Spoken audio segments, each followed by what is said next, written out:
Bon, en attendant d'être prêt à aller chercher les échelles pour les installer au-dessus de la yourte, pour changer mes tuyaux de poêle, euh,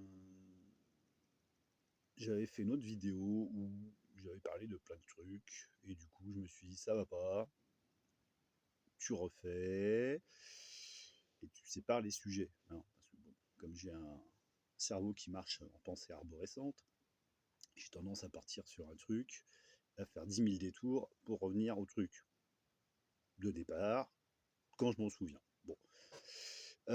Donc voilà, le poil c'est une chose. Pourquoi j'ai pas fait de vidéo pendant plusieurs semaines là? Eh bien le début d'année m'a secoué un peu quoi. Voilà. Donc j'en avais marre de bosser à temps plein parce qu'il manquait des agents, que c'était toujours les mêmes qui tournaient sur le poste à l'EHPAD, que du coup bah, j'avais plus le temps de vivre. Voilà. Je vivais pour travailler et ça c'est pas un truc vraiment qui me. Non. Je peux concevoir que pour certains ça puisse être comme ça, mais pour moi c'est pas cohérent. Pas avec mon mode de vie en tout cas. Je peux pas être à la fois dormir la journée, travailler la nuit et couper du bois, planter des trucs, aller à la source, enfin, puis prendre du temps pour moi aussi, vivre quoi. Donc j'avais négocié pour avoir un temps partiel. Ça faisait à peu près une dizaine de nuits par mois, euh, pour à peu près 1000 balles. Vu mon mode de vie, bon, je paye pas de loyer, pas d'eau, pas d'électricité. Ce qui me coûte le plus cher, c'est la voiture et puis les médias. Hein, ce qui est internet, téléphone, tablette. Je vis comme un ermite, mais quand même, avec mon temps. Euh, donc, avant le nouvel an, j'avais arrêté de fumer, je ne buvais quasiment plus de bière. Je me suis quand même retrouvé à faire le nouvel an, pour pas laisser tomber un pote qui voulait pas se retrouver tout seul. Et puis du coup, on s'est retrouvé à 5. Et puis du coup, on a passé une bonne soirée. C'était un bon réveillon, c'était sympa. Inattendu, mais bah, du coup, ouais, bien. Sauf que bah, du coup, je me suis remis à la bière et au tabac, forcément. Et depuis, j'ai un peu de mal. Et en plus, mon employeur, qui avait accepté le temps partiel, j'avais signé 2 jours après, encore harcelé de messages, d'appels, pendant mes jours de repos. Ça aussi, c'était vraiment angoissant et épuisant. C'est-à-dire que déjà, il y avait peu de repos, mais en plus, quand il y en avait, c'était du harcèlement. En fait. Du matin au soir, des fois 8 appels dans la journée, avec 8 numéros différents de la même boîte. Bon, je répondais même plus de toute façon, sinon j'aurais été grossier, je pense. Et à raison. D'autant plus que bon, on passait beaucoup de temps à travailler. Si le salaire est correct et permet d'avoir une vie digne des critères actuels, pourquoi pas. Sauf que là, c'est pas le cas, quoi. C'est-à-dire qu'on travaille comme des malades, mais on continue de vivre comme des semi-clochards en pleine nature, quoi. Hein, je pense régulièrement à ceux qui sont en ville et qui sont employés et qui vivent dans leur bagnole, quoi. C'est un truc de dingue. Au XXIe siècle, hein, avec tous ces beaux droits de l'homme, cet humanisme dont on nous rabâche tous les idéaux depuis quelques décennies et de plus en plus euh, fortement. Bref, donc bon, mon mode de vie, j'ai besoin de temps pour faire les choses. Et donc oui, alors le temps partiel était accepté. Et donc je reçois des messages, je me lève, j'ouvre ma boîte mail, et là je vois un changement de planning. Sur le coup, je me suis dit, tiens, je passe en 12 heures maintenant au lieu de 10, 10 heures par nuit. Et ben non, non, non, en fait, ils avaient décidé de m'envoyer bosser à Clermont-Ferrand à 2h30 d'ici. 2h30. Donc 2h30 de route, 12 heures de vacation en journée en magasin. Alors, ils savent très bien que c'est pas possible pour moi. Et retour 2h30. Voilà, ça fait tousser, on est bien d'accord. Donc bien sûr, bah, j'ai refusé, je leur ai dit que cela n'arriverait pas. Mais en même temps, c'était une manœuvre évidente pour se débarrasser de moi. Donc j'ai appris que je ne pouvais plus aller travailler à l'EHPAD. Personne n'a voulu me dire pourquoi. Un les responsables. J'adore utiliser ce mot en France. Tous ces gens qui se disent responsables et dès qu'on les confronte à leurs responsabilités, pouf, ils disparaissent et c'est jamais eux. Ça, j'adore. Et avec moi, justement, ils ont un souci, c'est que moi, je ne suis pas responsable de fait dans les hiérarchies, mais par contre, je suis responsable de moi, de ma vie et de mes principes, valeurs, peu importe, hein, ça vaut ce que ça vaut. Je dis pas que c'est bien, hein, mais bon, on est tous faits aussi de ça. Et avec moi, ils tombent sur un bec, sur un os, sur un mur. Et ça, ils sont pas habitués, quoi. Donc bon, je pense que de toute façon, ils voulaient se débarrasser de moi. Pourtant, bon, je fais mon taf, hein, je suis jamais malade, toujours à l'heure, je fais mes rondes correctement, c'est-à-dire pas avec le nez dans la tablette ou voilà quoi. Donc le responsable que j'arrive enfin à joindre, alors que d'habitude c'est eux qui me harcèlent, là c'est moi qui étais obligé de les harceler pour savoir un peu pourquoi on m'interdisait de retourner travailler à l'EHPAD. Donc je ne sais toujours pas, c'était il y a presque un mois maintenant, il y a 3 semaines. Le responsable m'a dit vous passerez à mon bureau à Clermont-Ferrand. Je lui ai dit bah non, ouais, hein, on est à l'heure du coco et beaucoup de choses peuvent se faire en vidéoconférence. Hein, ouais, non mais je vis en ermite au milieu de la nature, mais enfin bon quand même quoi. Tu vois. Le mec a voulu jouer les cheffaillons pour m'impressionner. Non, non, on passera à mon bureau. Bon, bah, je lui ai dit, bah, cela n'arrivera pas. Adieu. Puis j'ai raccroché. Quoi. Voilà, hein. Il va pas me faire un deuxième trou au cul, ce connard. Pardon, chut, j'ai pas dit ça. J'ai pas dit ça. Bip. Voilà. Euh, oui. Alors quoi d'autre? Bah du coup, je m'attendais à recevoir un courrier recommandé. D'ailleurs, je dois l'avoir qui traîne sur. J'ai un tas de paperasse à l'écran là. Je ne l'ai même pas ouvert. Je pense que ça va aller au feu, un de ces quatre. Je ne l'ai même pas ouvert. Alors je suppose que le motif d'exclusion de l'EHPAD, en fait, c'est une vengeance personnelle. Hein. Bah oui, j'ai une personnalité assez marquée, on va dire, hein, à défaut d'être remarquable. Et il y a des gens qui n'aiment pas. Là, il y a des gens qui n'aiment pas. Hein. Même si je suis carré, même si je fais mon taf, ça les fait chier. Quoi. Je sors du lot, je suis affirmé, ça c'est clair. Pas tout le temps, hein, je suis comme tout le monde, hein, il y a des moments où je suis une couille molle. Hein. Enfin bon, la plupart du temps, bon, j'ai pas eu une vie très très simple. Et ça m'a donné un petit peu de poids, quoi. Et je pense que donc c'était les suites des disparitions à répétition de la barre de traction que j'avais installée au sous-sol de l'EHPAD et qui apparemment gênait les gens. Alors ce qui les gênait, ce n'était pas que l'endroit où j'avais posé la barre, non, non, c'était le fait que je fasse des tractions pendant mes rondes. Quoi.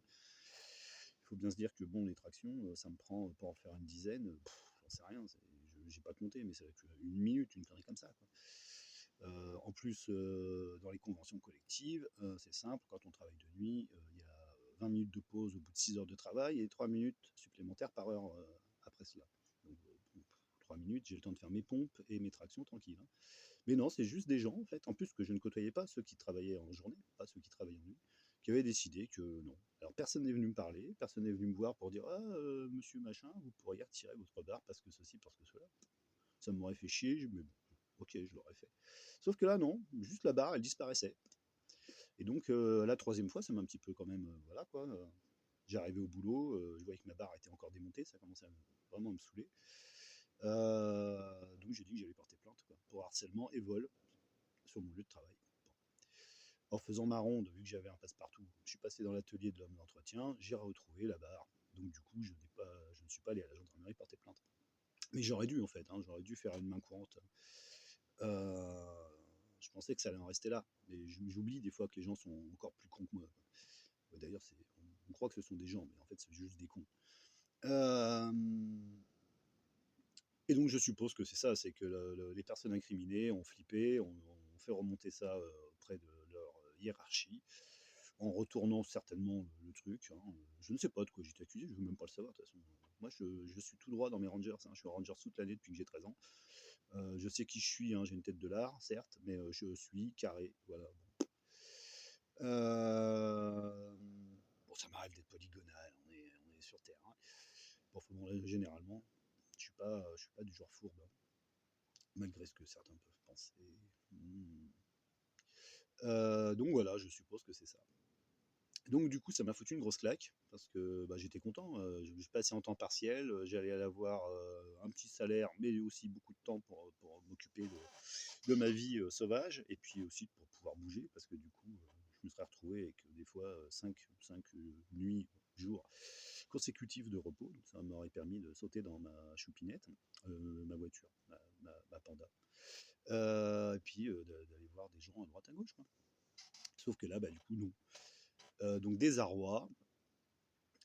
Entre-temps, j'avais repéré une annonce pour travailler avec la Chambre de l'agriculture qui cherchait un peseur laitier. Alors le peseur laitier, c'est un agent qui passe à l'heure des traites de vaches ou de chèvres dans les exploitations et qui prélève des échantillons de lait pour chaque bête pour voir la quantité produite et ensuite pour produire des échantillons qui partent en laboratoire pour en connaître la qualité de lait. Voilà. Donc le jour même où j'apprenais que c'était fini à l'EHPAD et que du coup il n'y avait aucun autre poste acceptable, aller à Clermont-Ferrand c'était clairement pas possible. Et ensuite, sinon aller à Guéret, bon c'est à 15 minutes, mais moi en magasin c'est pas la peine quoi. Regarder des gens consommer comme des glands toute l'année. Moi aussi hein, je consomme, hein, mais bon, ouais, bon, quand même. Et puis défendre les intérêts des plus grandes fortunes de France contre des voleurs de tablettes de chocolat, de bouteilles de whisky, franchement j'en ai rien à secouer. J'en ai rien à secouer. Puis bon, je pense que j'aurais fait un abandon de poste. Enfin bon, de toute façon, j'ai même pas essayé, c'est pas la peine. Si je vis tout seul en pleine nature, c'est qu'il y a des raisons, hein. Sinon, je vivrais en plein milieu de la foule, comme tout le monde, ou presque. Donc voilà, j'ai écrit à la Chambre de l'agriculture, qui m'a répondu le lendemain, qui m'a rappelé carrément, parce qu'apparemment il galère, pour trouver quelqu'un. Faut dire que le poste n'est pas super. Voilà quoi. Les horaires, c'est des horaires de ouf, hein, c'est-à-dire bah, la traite du matin, il faut y être des fois pour 6h30, donc bah faut se lever à 4h. Parfois, il faut aussi retourner à la traite du soir, donc bah, pareil. Du coup, si on finit la traite du soir et qu'on rentre vers 22h pour se lever à 4h, ça va être un peu chaud. Alors c'est un mi-temps, autant dire que ça va payer que dalle, hein, 600 balles net.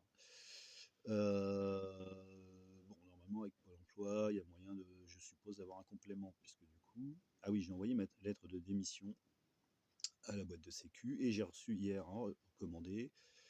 D'ailleurs, il a fallu que je cours après le facteur qui avait laissé un avis dans la boîte aux lettres, parce que je voulais vraiment être sûr que c'était un courrier de cette boîte de sécu pour Ave. Et j'ai bien fait de le rattraper, donc j'étais un peu méfiant. Donc bon, voilà, c'était une lettre pour dire que oui, ils acceptaient ma démission, patati patata, et donc que j'étais disponible à partir du 20 février 2022. Voilà, ça tombe bien, puisque je commence le 21 à la Chambre de l'agriculture de Guéret en tant que peseur laitier. N'est-ce pas? C'est pas mal, hein. Alors que j'avais mis 3 ans pour retrouver un taf quand même. Là, bon. Alors par contre, bon voilà, c'est un taf qui paye pas, avec des horaires de ça va être comme ça. Mais bon, là dans un premier temps, je sens que c'est ce que je dois faire. Je suppose aussi que du coup je vais rencontrer plein de monde. Voilà, peut-être que j'arriverai à trouver d'autres opportunités dans des exploitations, peut-être, je ne sais pas. Moi j'aime bien bosser avec les bêtes. Voilà, voilà. Voilà. Bon, je vous en dirai plus quand je serai en poste. J'y suis allé 2 fois, donc rejoindre le peseur laitier actuel, qui fait aussi du conseil aux éleveurs sur l'alimentation, sur les possibilités d'amélioration de la qualité du lait, tout ça.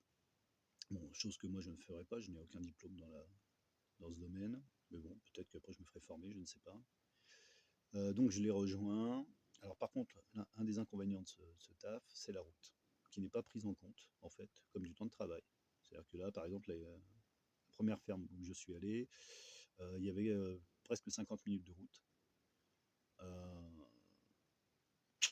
Si je fais ça tous les jours, ça va faire beaucoup de temps par mois, et du temps qui n'est pas payé et qui pour moi du coup est du temps perdu parce que c'est pas du temps non plus que je peux utiliser pour faire autre chose ou même pour ne rien faire parce que c'est agréable aussi de glander. Mais au moins ça me profite à moi, pas à d'autres. Donc bon, ça c'est le truc qui me fait tiquer. Parce que bah, si le temps de passer sur la route, donc j'aurai un véhicule de fonction hein, avec tout le matos pour faire les prélèvements. Bon, ça c'est déjà bien, de toute façon sinon j'aurais refusé d'ailleurs de le faire avec ma voiture, vu le nombre de kilomètres que ça va me faire faire tous les mois. Donc oui, voilà, je suis allé dans une ferme, c'était à ouais, une cinquantaine de minutes, hein, donc aller et 50 retours le soir et le lendemain matin, pareil. Donc voilà, j'y suis allé, je suis parti d'ici vers, je sais plus, 17h, un truc comme ça. Bon, je suis parti plus tôt, je ne savais pas trop où c'était, le temps de chercher. Je suis rentré à 22h. J'ai peu dormi forcément, parce que quand on rentre à 22h pour se lever à 4h, c'est un peu stressant. Enfin, pour moi, c'est stressant. Euh, bon, euh, l'agent actuellement en poste, plutôt cool. Ça, c'est bien. Un mec simple et efficace. J'aime bien quand c'est comme ça. Euh, C'était une exploitation déjà assez importante pour la Creuse. Il y avait 120 laitières, vaches. Bon, je vois bien le taf, hein, c'est pas la même. Hein, après l'EHPAD, j'étais à renifler les odeurs de merde et d'urine des vieux dans les couloirs. Bon, bah là, ce sera des odeurs de vaches. Hein. Des fois, d'ailleurs, elles sont sur le quai de traite. Elles se lâchent un peu, les grosses. Bon, faut esquiver. Hein. Donc j'ai fait ça 2 fois, je sentais la vache à plein pot. Bon, après, je préfère sentir la vache que le vieux. Et bon, le taf en lui-même, bon, faut être rigoureux, c'est-à-dire qu'il faut avoir les yeux bien en face parce que les prélèvements, donc, faut les mettre par bête dans une fiole qui part ensuite en labo. Donc, quand il y a 120 fioles, faut pas se gourer, quoi. Il y a une application sur un smartphone à côté qui relie électroniquement les échantillons et tout le tralala, les informations par bête. Parce que bon, ça évolue aussi, hein, un élevage, il y a des bêtes qui partent. Je vous dis pas où elles partent, mais elles partent parce qu'elles ne produisent plus assez ou parce qu'elles sont malades. Voilà. C'est intéressant aussi, hein, parce que si je compare tous les boulots que j'ai pu faire, je vois bien que notre société est malade, elle a un problème. Hein. Bref, si je compare les élevages avec l'EHPAD, il y a des choses qui ressortent quand même. Je veux dire, au niveau du fonctionnement de notre société et des mécanismes qui font que nous développons une société qui paraît humaine, qui en fait ne l'est pas du tout, est complètement à côté de la plaque, est cruelle et dénaturée. Bon, je viens de me lever, hein, désolé, je suis un peu... voilà. Mais bon, quand même, on a un gros souci. Hein. Quand on maintient des personnes presque centenaires en vie coûte que coûte, mais en même temps ficelées sur leur lit parce qu'il ne faut pas qu'elles bougent, parce qu'elles ont perdu la tête, elles se mettent en danger, et qu'en même temps on exploite des animaux qui, au bout de quelques années, sont virés aux abattoirs parce qu'ils ne produisent plus assez. Enfin, je sais pas, pour moi, y a un sens là-dessous qui, qui, comparé à d'autres informations, bien sûr, pas que celle-ci, euh, me démontre que nous sommes en fin de course. Quoi. Je n'ai aucun doute que nos civilisations ou notre civilisation, euh, ça va se vautrer et je pense que ça va être plus rapide qu'on ne croit. Voilà. Puis ça va piquer. Ça va piquer, ouais, ça va piquer un peu plus que les fléchettes actuelles. Alors, voilà, je me suis encore barré en vrille, comme d'hab, hein, c'est plus fort que moi. Donc, bref, résumons, je ne travaille plus comme agent de sécurité, ma démission est acceptée, je commence le 21 février, donc veille de mon anniversaire, de mes 52 ans. Ça fera d'ailleurs aussi 2 ans que j'aurai commencé à délirer sur cette petite chaîne YouTube. Et puis bah après on verra. Après je verrai quoi. Je suppose que le démarrage va être chaud parce que c'est un temps, donc mi-temps, mais lissé sur l'année. Or là, en début de saison, c'est là où il y a le plus de travail, le plus de lait. Après les mises bas. Et que du coup, je pense que même à mi-temps, je vais travailler comme un malade les premiers mois, là. Bon, on verra. J'espère qu'après, ça me laissera quand même assez de temps, parce que si c'est pour encore me bousiller la santé pour 600 balles, c'est pas la peine, hein. Je vais péter un câble, hein. Exploiter, au bout d'un moment, ça va, quoi. Moi, je suis pas une vache, hein. J'ai des dents. Euh, bon, bah voilà. Mm. Donc, du coup, là, je vais avoir plus de temps, les journées rallongent, je me lève tôt. En fait, à l'heure où je me couchais, je me lève maintenant, et à l'heure où je partais bosser, je me couche. J'ai repris goût à la lecture, je me suis remis à jouer de la flûte. Là, je commence à délirer avec la tablette, à dessiner avec un stylet, ouais, voilà. Je me suis remis à aller marcher en forêt, chose qui n'arrivait plus depuis une dizaine de mois, depuis que je bossais à l'EHPAD. Je passe pas mal de temps avec un pote aussi, on joue à la pétanque. Alors ça me fait délirer parce que avant, il y a une dizaine d'années, ou même enfant, plutôt qu'il y a 10 ans, je trouvais la pétanque n'importe quoi. Bah en fait non, c'est cool, quoi. C'est pas mal, hein. C'est un jeu de stratégie aussi, il faut de la concentration, de l'habileté. Il y a une grosse part aussi accidentelle, parce que on se joue sur un terrain qui est une espèce de pseudo-plage au bord d'un lac, où les touffes d'herbe repoussées, enfin bon, c'est un peu.